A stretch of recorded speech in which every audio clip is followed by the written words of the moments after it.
प्रधानमंत्री और मंत्रिपरिषद। भारत के प्रधानमंत्री पद का उल्लेख किए बिना भारतीय सरकार या राजनीति की कोई चर्चा नहीं हो सकती। क्या आप सोच सकते हैं कि ऐसा क्यों? इस अध्याय में आप पहले पढ़ चुके हैं कि राष्ट्रपति केवल मंत्रिपरिषद की सलाह पर ही अपनी शक्तियों का प्रयोग करता है। प्रधानमंत्री इस मंत्रिपरिषद का प्रधान है, अतः मंत्रिपरिषद के प्रधान के रूप में प्रधानमंत्री अपने देश की सरकार का सबसे महत्वपूर्ण पदाधिकारी हो जाता है। संसदीय शासन में ये जरूरी है कि प्रधानमंत्री को लोकसभा में बहुमत प्राप्त हो। बहुमत का यह समर्थन भी प्रधानमंत्री को बहुत शक्तिशाली बना देता है। जैसे ही प्रधानमंत्री बहुमत का समर्थन खो देता है, वो अपना पद भी खो देता है।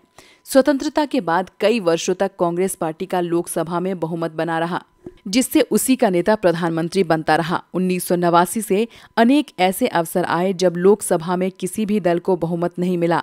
अनेक राजनीतिक दलों को तालमेल कर गठबंधन बनाना पड़ा, जिसे लोकसभा में बहुमत प्राप्त हो। इस परिस्थिति में जो नेता सहयोगी दलों को अधिकार स्वीकार होता है, वो प्रधानमंत्री बनता है। औपचारिक रूप से जिस नेता को लोकसभा में बहुमत का समर्थन प्राप्त होता है, राष्ट्रपति उसे प्रधानमंत्री नियुक्त करता है।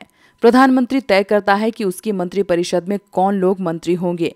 प्रधानमंत्री विभिन्न मंत्रियों में पद, स्तर और मंत्रालयों का आवंटन करता है। मंत्रियों को उनकी वरिष्ठता और राजनीतिक महत्व के अनुसार मंत्रिमंडल का मंत्री, राज्य मंत्री या उपमंत्री बनाया जाता है। इसी प्रकार राज्यों में मुख्यमंत्री अपने दल या सहयोगी दलों से मंत्री चुनते हैं।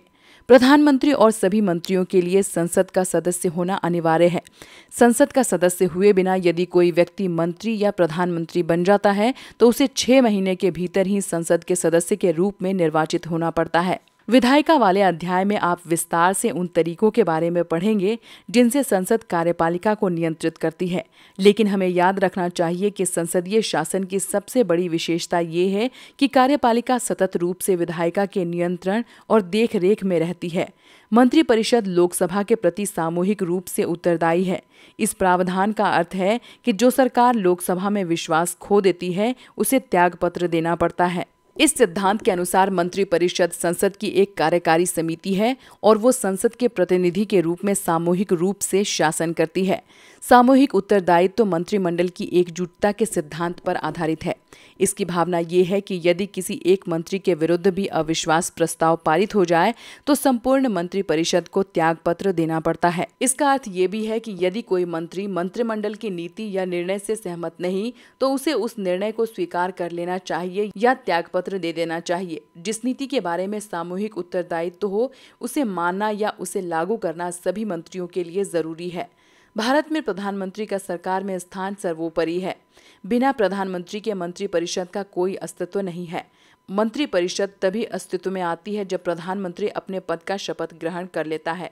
प्रधानमंत्री की मृत्यु या त्यागपत्र से पूरी मंत्रिपरिषद ही भंग हो जाती है, जबकि किसी मंत्री की मृत्यु, हटाए जाने या त्यागपत्र के कारण मंत्रिपरिषद में केवल एक स्थान खाली होता है। प्रधानमंत्री एक तरफ मंत्रिपरिषद तथा दूसरी ओर राष्ट्रपति और संसद के बीच एक सेतु का काम करता है। इसी भूमिका के कारण पंडित नेहरू ने प्रधानमंत्री को सरकार की केंद्रीय धुरी की संज्ञा दी। प्रधानमंत्री का ये संवैधानिक दायित्व भी है कि वो सभी संघीय मामलों के प्रशासन और प्रस्तावित कानूनों के बारे में राष्ट्रपति को सूचित करे। प्रधानमंत्री सरकार के सभी महत्वपूर्ण निर्णयों में सम्मिलित होता है और सरकार की नीतियों के बारे में निर्णय लेता है।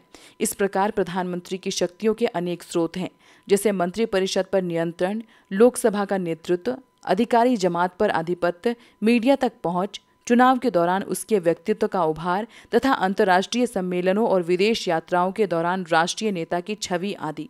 लेकिन प्रधानमंत्री की शक्तियां और उनका प्रयोग तत्कालीन राजनीतिक परिस्थितियों पर निर्भर करता है। जब भी किसी एक राजनीतिक दल को लोकसभा में बहुमत मिला, तब प्रधानमंत्री और मंत्रिमंडल की शक्तियां निर्विवाद रहीं। परंतु जब राजनीतिक दलों के गठबंधन की सरकारें बनी, तब ऐसा नहीं रहा। 1989 से हमने भारत में अनेक गठबंधन सरकारों को देखा है। इनमें से कई सरकारें लोकसभा की पूरी अवधि के लिए सत्ता में नहीं रह सकीं। बहुमत समाप्त होने के कारण उन्हें त्यागपत्र दे दिया या वे हटा दी गईं। इन घटनाओं से संसदीय शासन का कामकाज प्रभावित हुआ है। इस सिलसिले में पहली बात तो ये है कि इन घटनाओं से प्रधानमंत्री के चयन में राष्ट्रपति के विशेषाधिकारों की भूमिका बढ़ी है।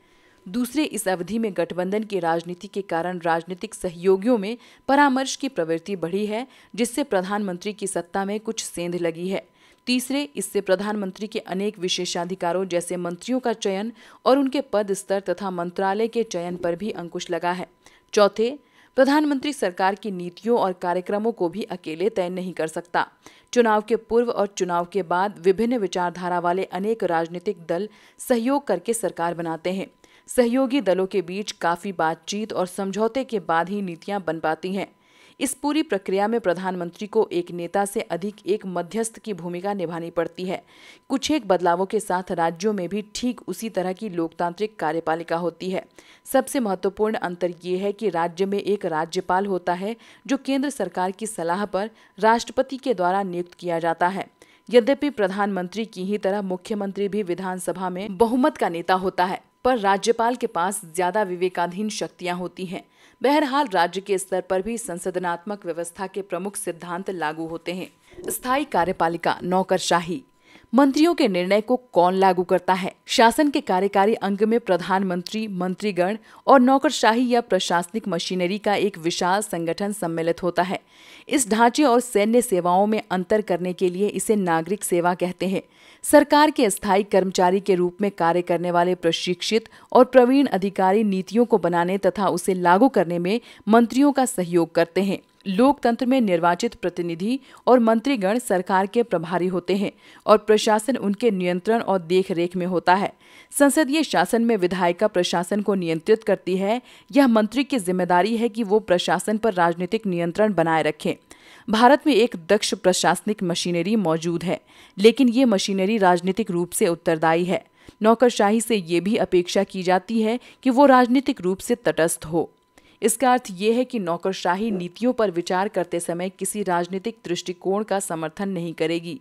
प्रजातंत्र में ये संभव है कि कोई पार्टी चुनाव में हार जाए और नई सरकार पिछली सरकार की नीतियों की जगह नई नीतियां अपनाना चाहे। ऐसी स्थिति में प्रशासनिक मशीनरी की जिम्मेदारी है कि वो नई सरकार को अपनी नीति बनाने और उसे लागू करने में मदद करे। आज भारतीय नौकरशाही का स्वरूप बहुत जटिल हो गया है। इसमें अखिल भारतीय सेवाएं, प्रांतीय सेवाएं, स्थानीय सरकार के कर्मचारी और लोक उपक्रमों के तकनीकी तथा प्रबंधकीय अधिकारी सम्मिलित हैं। हमारे संविधान निर्माता गैर राजनीतिक और व्यावसायिक रूप से दक्ष प्रशासनिक मशीनरी के महत्व को जानते थे। वे सिविल सेवा या नौकरशाही के सदस्यों को बिना किसी भेदभाव के योग्यता के आधार पर चयनित करना चाहते थे। अतः भारत सरकार के लिए सिविल सेवा के सदस्यों की भर्ती की प्रक्रिया का कार्य संघ लोक सेवा आयोग को सौंपा गया है। ऐसे ही लोक सेवा आयोग राज्यों में भी बनाए गए हैं। लोक सेवा आयोग के सदस्यों को एक निश्चित कार्यकाल के लिए नियुक्त किया जाता है। उनको सर्वोच्च न्यायालय के न्यायाधीश के जांच के आधार पर ही निलंबित या अपदस्थ किया जा सकता है। दक्षता और योग्यता को आधार बनाकर भर्ती की जाती है, लेकिन संविधान ये भी सुनिश्चित करता है कि पिछड़े वर्गों के साथ साथ समाज के सभी वर्गों को सरकारी नौकरशाही का हिस्सा बनने का मौका मिले। इस उद्देश्य के लिए संविधान दलित और आदिवासियों के लिए आरक्षण की व्यवस्था करता है। बाद में महिलाओं और अन्य पिछड़ी जातियों को भी आरक्षण दिया गया। इन प्रावधानों से ये सुनिश्चित होता है कि नौकरशाही में सभी समूहों का प्रतिनिधित्व होगा तथा सामाजिक असमानताएं सिविल सेवाओं में भर्ती के मार्ग में रोड़ा नहीं बनेंगी। भारतीय प्रशासनिक सेवा यानी कि IAS तथा भारतीय पुलिस सेवा यानी कि IPS के लिए उम्मीदवारों का चयन संघ लोक सेवा आयोग करता है। ये अधिकारी प्रांतीय स्तर पर शीर्षस्थ नौकरशाही की रीढ़ होते हैं। आपको शायद पता हो कि एक जिले का जिलाधिकारी यानी कि कलेक्टर उस जिले में सरकार का सबसे महत्वपूर्ण अधिकारी होता है।